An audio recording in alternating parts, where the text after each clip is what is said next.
Boa noite. Que a graça e a paz do nosso Deus esteja sobre cada um de nós, amém? Uma alegria poder estar com vocês aqui nessa noite. Não são muitas as oportunidades que a gente tem, devido a algumas outras realidades e compromissos, mas sempre que a gente tem a oportunidade de estar aqui com vocês, sempre que eu tenho a oportunidade de estar aqui na minha igreja, né? Minha igreja onde eu sou membro, é uma alegria muito grande. Certo dia, um rapaz chegou para um pastor e fez uma pergunta para o pastor. Pastor, quem é Jesus? Quem é Ele? E como eu devo me relacionar com Ele? Como que eu devo me relacionar com Jesus? E esse pastor então falou com aquele jovem as seguintes palavras, e eu queria repetir elas para vocês agora. Ao se levantar, diga: Jesus, eu te amo. Ao sair de casa, diga: Jesus, vem comigo. Quando sentir vontade de chorar, diga: Jesus me abraça. Quando se sentir feliz, diga: Jesus, eu te adoro. Quando for fazer alguma coisa, diga: Jesus, me ajuda. Tudo que fizer, faça em nome de Jesus. Quando se sentir derrotado, diga: Jesus já venceu. Quando você errar, diga: Jesus, me perdoa. Quando se deitar, diga: Jesus, muito obrigado. E ele terminou dizendo: lembre-se de uma coisa. Jesus continua te amando ontem, hoje, amanhã e sempre. Não existe amor maior que aquele expresso por Jesus pelos seus filhos.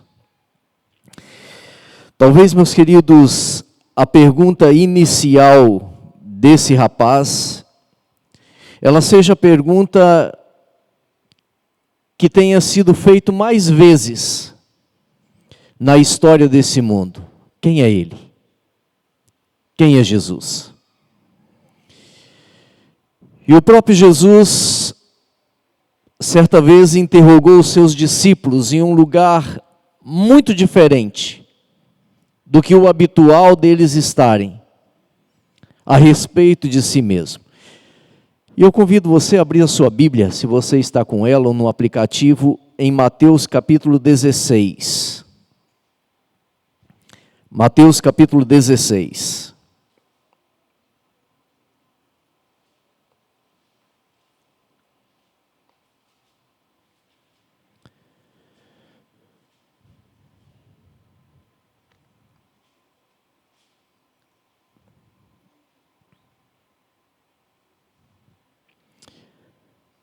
Versículo 13 e o versículo 14.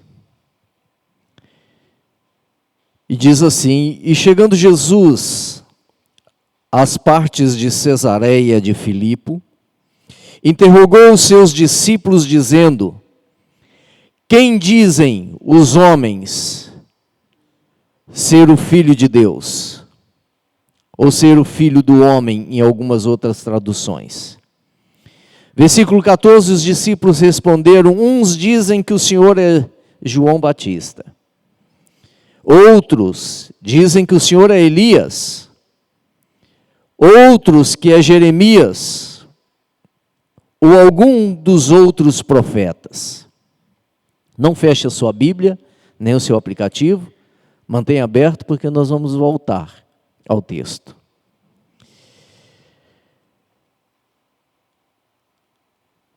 Quando nós nos deparamos com essa pergunta, quem é Ele? quem é Jesus, talvez a princípio pareça ser muito óbvio. E podemos em algum momento olhar e falar assim, mas será que existe alguém hoje ainda que não sabe quem é Jesus? Talvez tirando alguns povos que vivem uma realidade de crença e de religiosidade totalmente diferente da nossa, onde a predominância é do cristianismo, a resposta seria: existem nações. Mas talvez a pergunta mais completa hoje seria: dentro do cristianismo, será que todos conhecem Jesus? Será que todos conhecem a Cristo? Entre os professos cristãos, será que todos têm uma noção exata quem é Jesus?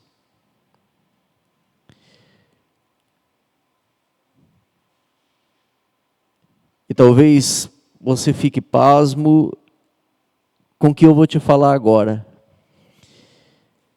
Que a maior parte das vezes que essa pergunta é feita, ela não é feita por aqueles que nunca ouviram falar de Jesus, ou não conhecem Jesus por não serem cristãos. A maior parte das vezes que essa pergunta é feita é dentro de um ambiente cristão e até mesmo por aqueles que se dizem professos cristãos. Porque conhecer a Jesus não é teoria, conhecer Jesus é prática. Conhecer Jesus não é teoria, conhecer Jesus é prática. Conhecer Jesus na teoria, basta você fazer uma pesquisa. Embora Jesus não tenha composto nenhuma música, embora ele não tenha produzido nenhum poema, não tenha escrito nenhum livro, não há outro homem sobre a face da terra, que passou na face da terra, que inspirou tantas canções, que produziu imaginação para tantos poemas,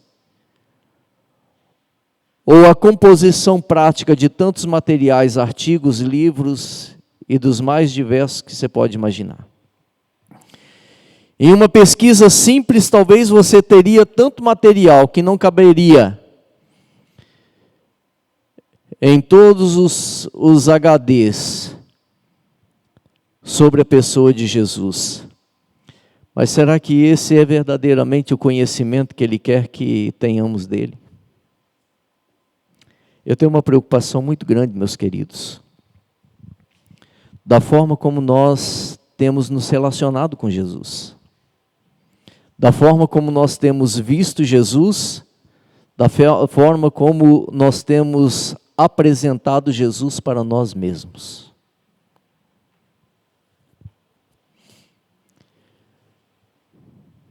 Como eu tenho buscado conhecer Jesus, como eu tenho buscado me aprofundar na pessoa de Cristo Jesus. Os 4 evangelhos apresentam Jesus de uma forma muito extraordinária. Cada um, na sua singularidade, apresenta Jesus a um povo específico, a uma parte específica que precisava entender de Jesus. Mateus apresenta Jesus para os judeus de Jerusalém. Ele faz questão de mostrar Jesus para um povo que precisava ter recebido Jesus, que precisava ter vivido Jesus, precisava ter celebrado Jesus, mas foi o lugar onde ele foi crucificado. Preso injustamente, julgado injustamente, crucificado injustamente. Marcos, ele apresenta Jesus para o povo de Jesus, o povo judeu, o qual ele tinha nascido, mas que já não vivia mais em Jerusalém, vivia fora, em outras intermediações. em outros locais. Lucas, um evangelista que não era judeu, que é o único estrangeiro entre os 4 evangelistas, apresenta Jesus exatamente para os estrangeiros, para que eles pudessem saber quem era Jesus. João, por sua vez, toma o cuidado de apresentar Jesus para todo o povo, toda língua, toda nação, toda raça eleita, toda propriedade particular de Deus, que sou eu e você. Cada um, de uma forma muito singular, apresentam Jesus para que nós pudéssemos, no todo do Evangelho, saber o que Ele fez e quem Ele precisa ser para nós. Infelizmente, meus queridos, nós temos destoado e muito do que Jesus deveria ser na minha e na sua vida, na história da minha e da sua vida. E quando eu falo que eu me preocupo muito da forma como nós temos considerado Jesus na nossa vida, da forma como nós temos tratado Jesus na nossa vida, é exatamente do relacionamento que nós temos com Ele. Como nós temos nos relacionado com Ele. A pergunta muito cabível daquele rapaz ao seu pastor: quem é Ele? Como eu posso me relacionar com Ele? Talvez é a pergunta que eu e você deveríamos repetir constantemente, todos os dias, para nós mesmos, para nunca esquecermos quem Ele é e o que Ele fez por nós. Nós vivemos hoje, meus queridos, em um mundo onde o nome de Jesus é o mais pregado e o menos considerado. Tem condição de acontecer isso, pastor? Tem. Hoje nós estamos vivendo em um momento da história onde o nome de Jesus é mais pregado e menos considerado.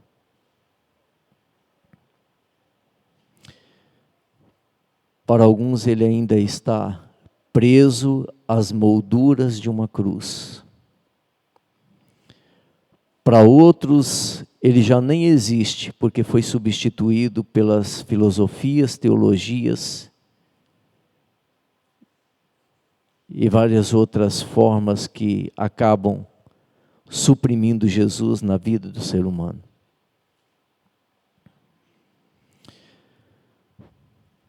Para os liberais, ele foi substituído por tudo aquilo que é relativo.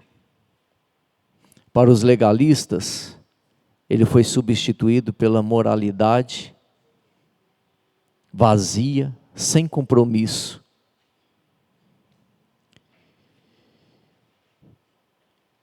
Nós temos deixado de fazer com que Jesus seja o único na nossa vida. Temos perdido isso. Quando Jesus se apresenta para o próprio povo, para o seu povo, para a propriedade particular, para a nação santa, o povo escolhido para o qual ele viveu e pelo qual ele morreu e ressuscitou, ele se apresenta como o unigênito Filho de Deus, o único capaz de fazer por nós o que Ele fez na cruz por nós.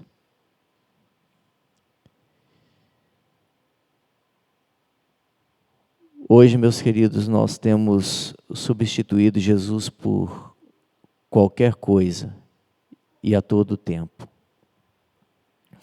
Entretenimentos têm tomado o nosso tempo de forma tão voraz que esquecemos de viver Jesus e de permitir que Ele viva na nossa vida. Quando você vai no livro Desejado de Todas as Nações. E quando a autora e serva do Senhor, Ellen White, ela está ali nos momentos finais da vida de Jesus, narrando, expressando os momentos finais da vida de Jesus, ela coloca uma frase que ela é fundamental para o nosso crescimento espiritual e para a nossa vida de verdade, vivendo verdade. Ela diz: bem nos faria se todos os dias, não é algum dia, bem nos faria se todos os dias nós meditássemos pelo menos 1 hora nos últimos dias ou nos momentos finais da vida de Jesus nessa terra. Bem nos faria se nós meditássemos todos os dias, pelo menos 1 hora, nos momentos finais da vida de Jesus nessa terra. Sabe, meus queridos, a necessidade de nós aparecermos hoje, a necessidade de estarmos nos holofortes, a necessidade de sermos vistos, a nossa carência, ela tem nos impedido de testemunhar de grandes milagres que hoje nós apenas vivemos e conhecemos através das páginas da Bíblia. Sendo que o mesmo Jesus que viveu e que realizou tantas maravilhas no tempo em que as histórias foram confeccionadas, foram transmitidas para as páginas da Bíblia, é o mesmo Jesus que vive nos dias de hoje. E por que não vemos tantos milagres? Por que não conseguimos presenciar o mesmo que esses homens presenciaram no passado? Talvez porque esses homens repetidamente falavam o que João Batista falou certa vez: convém que ele cresça e que eu diminua. E do contrário, nós estamos fazendo hoje: convém que cresçamos e que ele diminua. Nós nunca vamos ter uma experiência satisfatória com Cristo enquanto não entendermos que tudo é Ele e tudo é para Ele. Nós nunca vamos ter uma experiência viva com Cristo como Ele quer que tenhamos essa experiência com Ele, se nós continuarmos nos comportando de forma mimada, querendo ser o centro de todas as atenções. Nós nunca vamos conseguir ter uma experiência viva com Jesus se nós não largarmos a autossuficiência na nossa vida e nos curvarmos àquele que é o único digno de toda honra, toda glória, todo louvor e toda adoração. A pergunta que eu quero fazer para você hoje: quem é Ele? Quem é Ele na sua vida? Ele é mais um? Como for anunciado por aquele homem que acompanhava Jesus caminho a Jericó, quando o cego à beira do caminho perguntou: o que está acontecendo aqui? Ele diz: quem está passando é Jesus, o Nazareno? Ou ele é para você o clamar daquele cego que, embora não enxergava, mas tinha plena convicção e concepção de quem era Jesus, e ao invés de falar Jesus o Nazareno, falou: Jesus, filho de Davi, tem misericórdia de mim. Quem é Jesus na sua vida?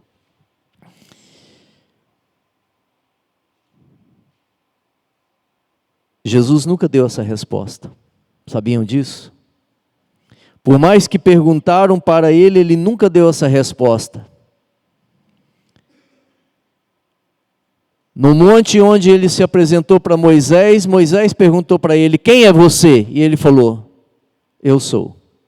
E isso basta. Jesus nunca deu a resposta quem ele era.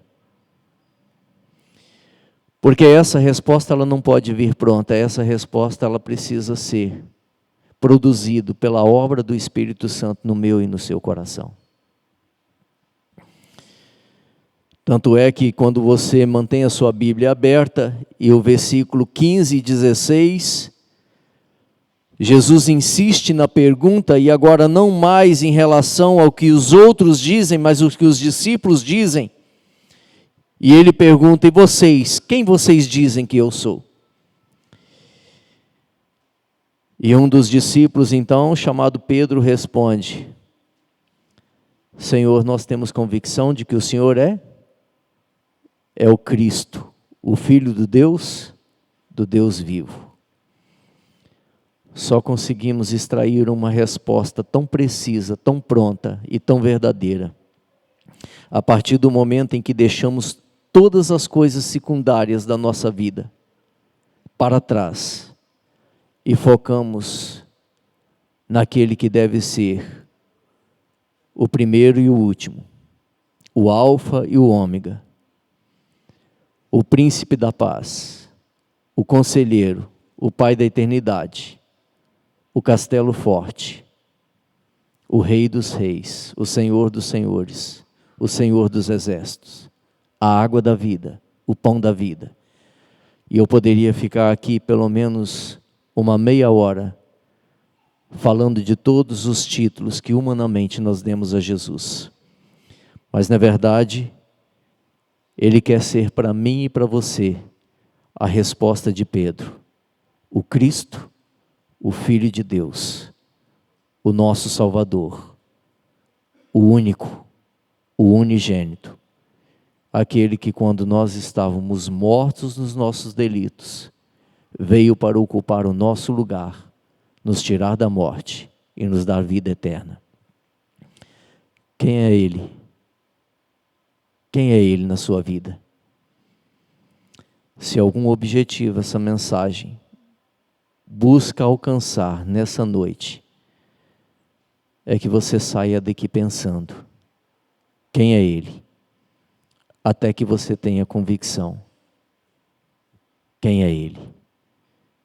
Que Deus te abençoe, que Deus te guarde, e que a sua resposta seja tão convincente como a resposta de Pedro. Vamos ficar em pé? Vamos falar com o nosso Deus?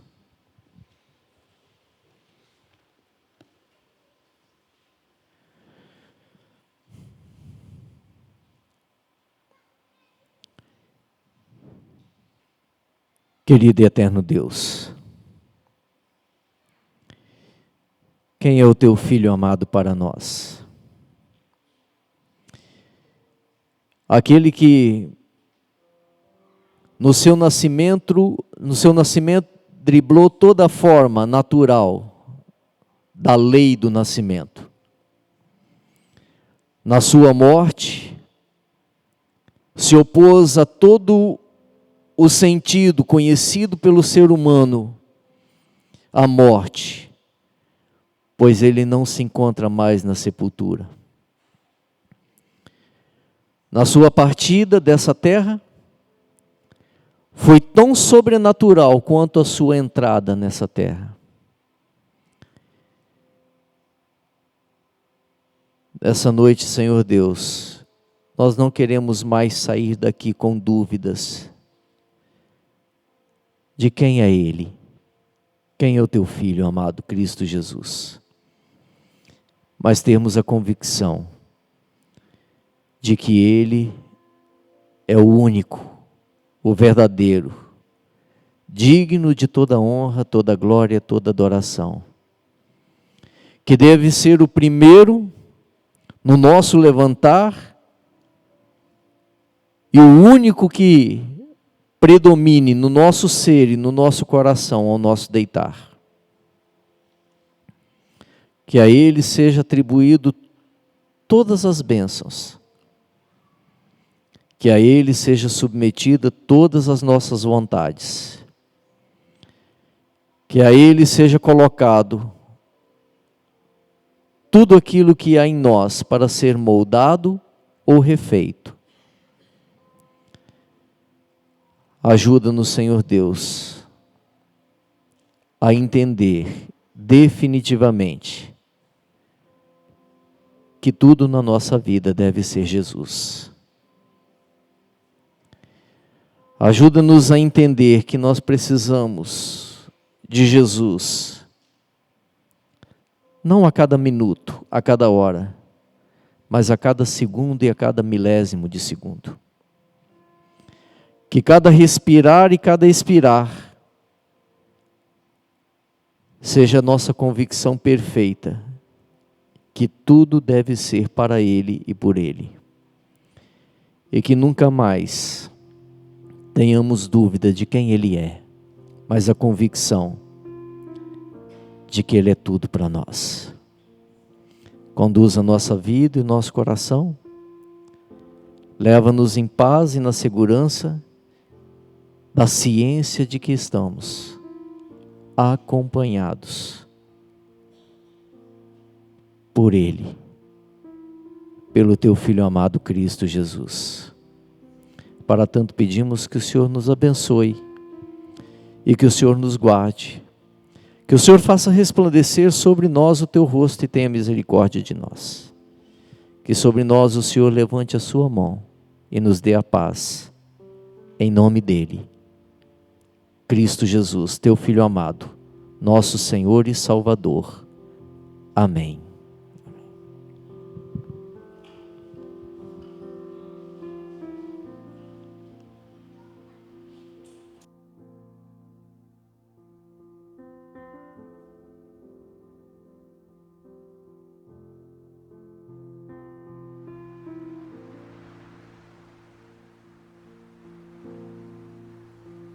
Vem a minha sede saciar.